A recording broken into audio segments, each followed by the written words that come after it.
La hora estilar ha llegado. Por eso te traemos la entrevista del día en tu distrito informativo. Familia, buenos días, 8:35. Esto es Distrito Informativo. Nosotros seguimos comentándoles importantes informaciones y tenemos un invitado especial a propósito de la situación de la política exterior, toda esta situación de la ONU, la Embajada de Estados Unidos y todos estos temas espinosos que vamos a comentar a continuación con un experto en el tema. Nos visita esta mañana Hadsel Román, vicepresidente ejecutivo del Centro de Análisis para Políticas Públicas. Bienvenido, buenos días. Muchísimas gracias a Distrito Informativo, a toda la audiencia que nos acompaña el día de hoy para tratar temas que, si bien son exteriores en naturaleza, también son internos en esencia. ¿A qué me refiero con internos en esencia? Estamos hablando de que el compartir una isla con un estado que va más allá de lo fallido, sino que se va acercando a la disolución de diversas maneras, nos afecta. Estamos hablando de tráfico de estupefacientes, estamos hablando de tráfico de armas y desde luego tráfico de humanos y al mismo tiempo también desde luego desplazamiento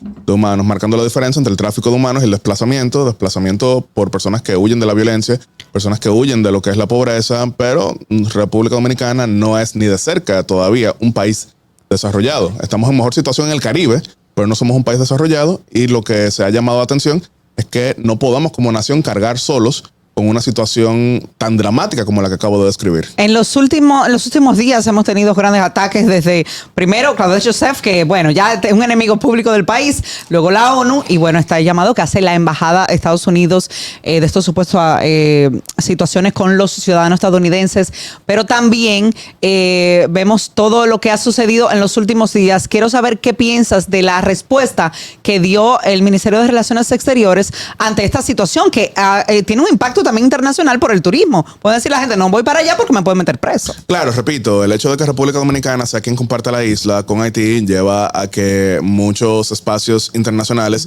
entiendan que la solución está en nuestro territorio, lo cual de ninguna manera puede ser cierto porque, repito, no tenemos los recursos para ello. Todavía tenemos muchas demandas sociales pendientes con lo que es nuestra población, así que definitivamente tenemos que llamar la atención de que hace falta una responsabilidad internacional. Ahora bien, el comisionado para los derechos humanos en Naciones Unidas, Volker Turk, quien reemplaza a Michelle Bachelet, que anteriormente estuvo a cargo de dicha posición antes de volver a la política local en Chile, en un lenguaje entendible quizá dentro de lo que son sus intereses, pero inaceptable, como bien lo describió el presidente de la República, para lo que se refiere a la responsabilidad internacional, llamó a que República Dominicana cese por completo las deportaciones de haitianos en nuestro territorio. Pero de lo que respondió el ministerio, o sea, ¿qué piensas de esta? Creo que es primera vez que se expresa de esta manera el Ministerio de Relaciones Exteriores, sabiendo que Estados Unidos es un país socio de la República Dominicana, o sea, hay una serie de acuerdos que con el narcotráfico, corrupción, que recientemente... Y es lo que resalta el mismo Ministerio de Relaciones Exteriores, es lo que resalta el sentir nacional, en el orden de que República Dominicana es el principal aliado de Estados Unidos en combate al narcotráfico en este vecindario. República Dominicana es el principal socio comercial en este vecindario, es el principal socio político democrático en este vecindario que lamentablemente va hacia el autoritarismo cada día más. Entonces no es justo, no es aceptable y de ninguna manera podemos mirar hacia el otro lado como nación cuando se hacen acusaciones de ese tipo, que se está hablando ya no solamente de deportaciones, sino de lo que los americanos llaman perfil racial en contra de personas afroamericanas, que son también un grupo turístico importante hacia República Dominicana, así que de ninguna manera se podía mantener silencio y en este caso el lenguaje netamente diplomático tampoco era aceptable. Lo que hacía falta era mencionar precisamente lo que dijo el Ministerio de Relaciones Exteriores a través de ese comunicado que, repito, ha logrado la unidad nacional, porque esto es un tema que va más allá de gobierno, es un tema que va más allá de presidente, es un tema que une a todos los dominicanos porque hablamos de nuestra identidad, de nuestra supervivencia, de nuestra seguridad y de nuestra integridad territorial. Justamente esto, ¿cómo deja posicionada a la República Dominicana a nivel internacional desde el punto de vista político y social ante otros países y otras potencias? Claro, por ejemplo, si entran ahora mismo a Google y escriben Rodrigo Chávez, Nicaragua, van a ver que el presidente de Costa Rica específicamente, que es el país más afectado por el desplazamiento de nicaragüenses debido a la situación que vive esa nación desde el 2018, pues cerró lo que eran las operaciones de refugio generalizado para nicaragüenses. Él dijo que buena parte de lo que es esa migración más bien están siendo desplazados económicos y no políticos, y que Costa Rica lamentablemente no cuenta con los recursos para atender a 200,000 solicitantes de refugio. Entonces estamos viendo de que no se trata solamente de República Dominicana. Estamos viendo de que lamentablemente existe un pensamiento en torno a lo que consideran un estado pivote. ¿Qué es un estado pivote? Es uno en el cual se puede descansar lo que son este tipo de situaciones. Por ejemplo, algunos quieren que Turquía sea el contenedor de lo que es el desplazamiento de migrantes del norte de África y del Medio Oriente hacia Europa, que se quedan ahí en Turquía. Hay muchos que quisieran que, por ejemplo, que el desplazamiento venezolano fuese solamente a Colombia o a Perú o Ecuador. Hay muchos que quisieran que el desplazamiento nicaragüense fuese solamente hacia Costa Rica, y definitivamente hay muchos que quisieran que el desplazamiento haitiano sea solamente hacia República Dominicana, pero ninguno de esos casos que acabo de describir, ninguno de esos casos que acabo de mencionar se compara con un estado en disolución, donde no hay presidente porque lo mataron, donde no hay parlamento porque fue disuelto, donde recién están intentando relanzar el Poder Judicial, y donde la Policía Nacional se encuentra contra las cuerdas, definitivamente tomando en cuenta el hecho de que las pandillas se van apoderando cada vez más de Puerto Príncipe. Así que no podemos... Se ha planteado... O que económicamente, por ejemplo, tampoco son estados que tienen la posibilidad económica de albergar esa gran cantidad de migrantes, cualquiera que de lo que usted mencionó. Claro, porque por ejemplo en el caso de República Dominicana tenemos todavía, como mencioné, serias demandas sociales.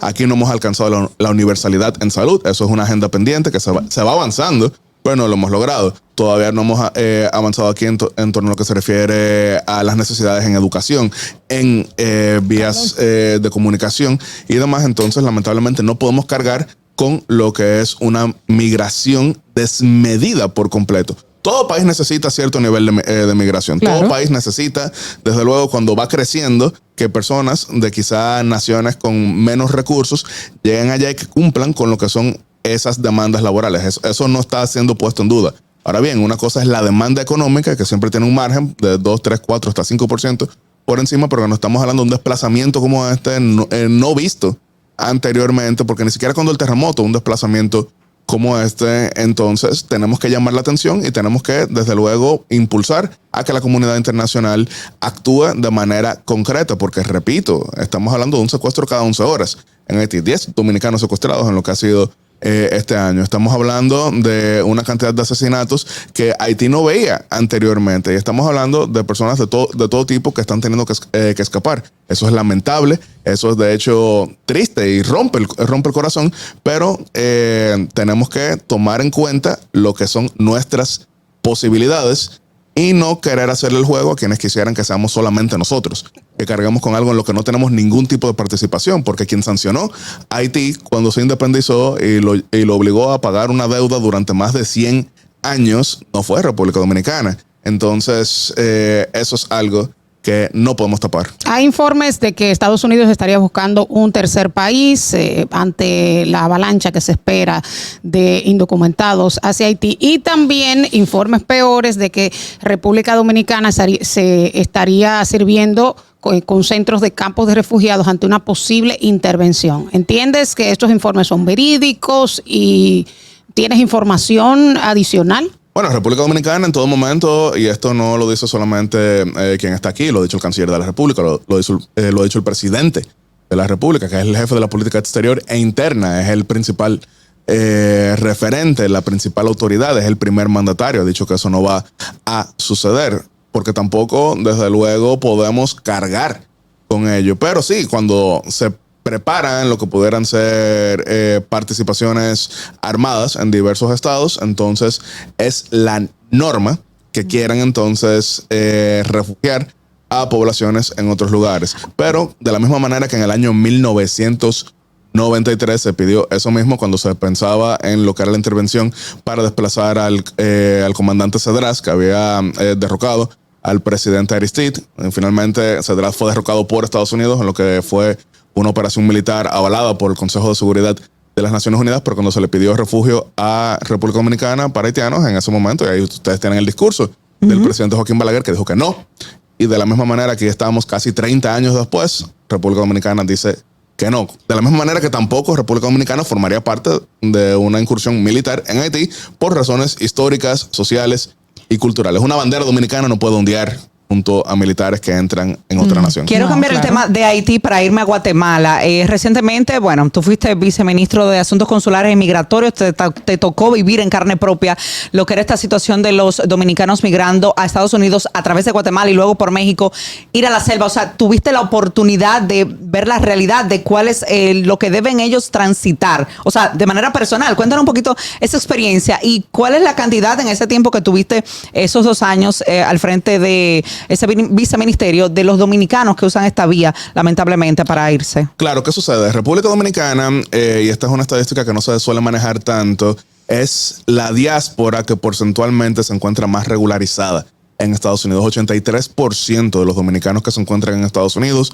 ya son o residentes o ciudadanos, y de hecho la principal vía de migración de dominicanos hacia Estados Unidos es por la reunificación familiar. Díganse los pedidos. Quizá buena parte de quienes nos están escuchando ahora están esperando precisamente que les salgan ese tipo de papeles. Ahora bien, un 17% sigue siendo pues entonces un número creciente. Entonces, ¿qué sucede? Y quizá queriendo jugar un poquito a sociólogo, nosotros vimos que en el año 2021 las remesas eran 100% más que 5 años antes. Es decir, que en el 2016. ¿Y qué pasa cuando tú ves ese impacto? Desde luego nos beneficia a nivel económico, pero también genera otros tipos de incentivos.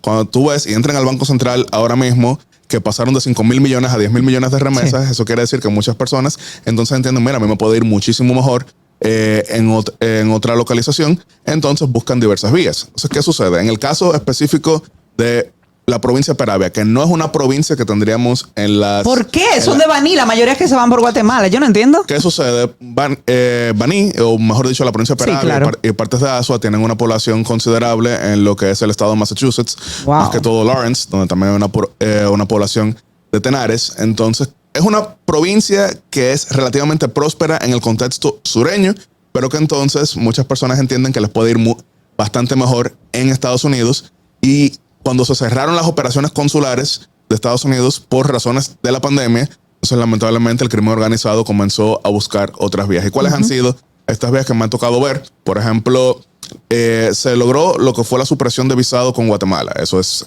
positivo porque en teoría debe fomentar el turismo. Pero lamentablemente también, como el crimen organizado es siempre creativo, siempre proactivo, se encontró el hecho de que Guatemala no es Guatemala. Guatemala es frontera con México. Y México no es México. México es frontera con Estados Unidos. Entonces, por ejemplo, el año pasado fueron inadmitidos 500 dominicanos que llegaban al aeropuerto de La Aurora, porque no pueden llegar por otras vías, pero la mayoría llegan por el aeropuerto.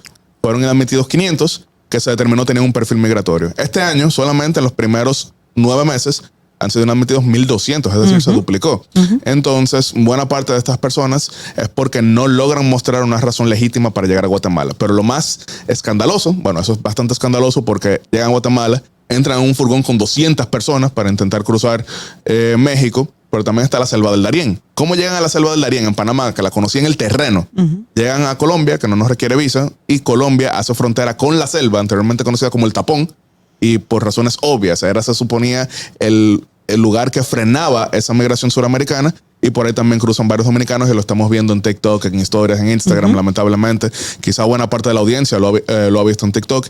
Y aunque la buena noticia es que los dominicanos no somos ni de cerca el principal grupo que está cruzando por la selva, es solamente el 0,0015%. Venezuela, Cuba, ¿quiénes son los que lo ocupan primero? Venezuela, Cuba, Haití, específicamente Colombia y Ecuador. República Dominicana fueron solamente 200 el año pasado, pero esos 200 es en comparación con 40. Y no es 200,000, es 200. Pero las cosas hay que verlas en tendencia y hay que verlas de manera también prospectiva para ver cómo podemos frenarlos. ¿Tienes Tú eres también... Los montos cuando la gente paga por irse por hasta ahí. $20,000. Wow. Pero repito, $20,000 para meterse en una selva llena de cocodrilos, infecciones y crimen organizado, tomando en cuenta que solamente en lo que fue el año pasado se denunciaron. Sí, se denunciaron. Eso no quiere decir que fueron todos. No se sabe. Se denunciaron que hasta el 25% de las mujeres que cruzaban por ahí habían sido violadas. En el caso de Guatemala y México, igual $20,000 para meterse en un furgón donde no tienen aire, donde se están asfixiando y donde vimos el 9 de diciembre 11 dominicanos muertos.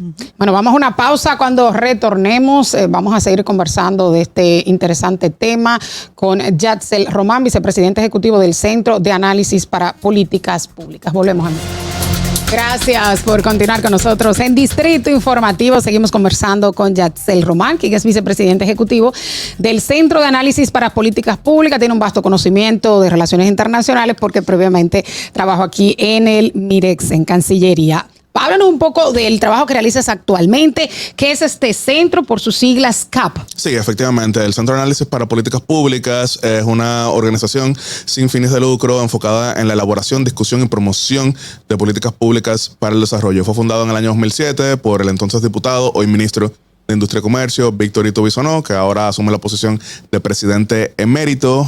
Quien les habla es vicepresidente ejecutivo. Entonces ahí vemos precisamente temas económicos, temas políticos, temas también en torno a la defensa, como lo que aquí estamos hablando, con un gran enfoque regional, porque como bien estamos hablando, y lo decía un legendario presidente de la Cámara de Representantes americana, Tip O'Neill, toda política es local y eso incluye la internacional. Porque miren cómo estamos hablando, por ejemplo, de decisiones que en Guatemala impactan a República Dominicana, que en Panamá y en Colombia impactan a República Dominicana, que Estados Unidos, que Naciones Unidas. Y si bien somos una media isla, no estamos aislados a lo que es una realidad que va muchísimo más allá de nuestras costas. Yo no quiero que Yatsel se nos vaya sin antes aclarar a la población ese derecho que tiene Guatemala de no recibir a ciertos migrantes, a pesar de que tenían su permiso para entrar, de que habían comprado adecuadamente su vuelo y de que no tenían antecedentes penales. Solo 2 sí, uno estaba siendo perseguido por la justicia, pero 20 no. Claro, ¿qué pasa aquí? Todo país tiene derecho a admitir o inadmitir a quien intenta ingresar en su territorio. Por ejemplo, incluso teniendo visa, eso lo que te garantiza es el derecho a llegar al puerto de entrada, no necesariamente entrar. Y es por eso que hay agentes migratorios que te entrevistan, que hablan. Hay algunos que, por ejemplo, cuando van al perfil, bueno, esta es una persona que ha viajado mucho, que tiene varias visas, ni te preguntan nada, pero en otras ocasiones sí te cuestionan. Sabemos que, por ejemplo, en Estados Unidos, y buena parte de la audiencia lo conoce, hay muchas historias de personas que hasta le pidieron su celular y cuando encontraron ahí conversaciones haciendo referencias a que iban a trabajar en Estados Unidos, no los dejaron entrar, entre otras cosas. Pero entonces, no 20 juntos, ni 25, bueno, ni 30. ¿qué sucede? Este caso termina siendo más visible por la cantidad, pero sí, por ejemplo, hay una creciente tendencia de inadmitidos en lo que es Guatemala por el perfil de migrantes hacia México. Entren ahora mismo a Google, audiencia, y escriban ecuatorianos inadmitidos en Guatemala y van a ver que fueron alrededor de 700. Entren ahora mismo a Google y escriban colombianos inadmitidos en Guatemala y van a ver un número bastante similar, porque el hecho es que Guatemala, que de hecho tiene una cantidad mucho mayor de migrantes hacia México que la que tenemos nosotros, les resulta más difícil controlar su población, pero lo que sí puedan es intentar controlar a los que llegan de otros lugares. Por ejemplo, recordaremos que aquel fatídico 9 de diciembre, cuando fallecieron 11 dominicanos que se encontraban en un furgón que de Guatemala cruzó para intentar llegar a Estados Unidos vía México específicamente, ahí de los 56 muertos, 40 eran guatemaltecos. Es decir, no es una situación que les es ajena socialmente. Esto no es algo que ellos hacen contra poblaciones de otros países, y tengo que decirlo, en muchos casos, aunque claro, siempre puede haber errores y de hecho los hay, pero en muchos casos le están salvando la vida a muchas personas, claro, porque es para meterlos en un furgón. Probablemente si esos 11 dominicanos que perdieron la vida el 9 de diciembre del año pasado hubieran sido inadmitidos en Guatemala, hoy estarían vivos. Así que no lo veamos como una ofensa en contra, sino que desde luego es en gran medida una acción conjunta por los derechos humanos y contra el crimen organizado. Bueno, muchísimas gracias a Yatsel Román por estar con nosotros en esta mañana, vicepresidente ejecutivo del Centro de Análisis para las Políticas Públicas, CAP, y por darnos estas valiosas informaciones y análisis de la situación de la crisis haitiana y la política migratoria entre ambos países. Distrito Informativo.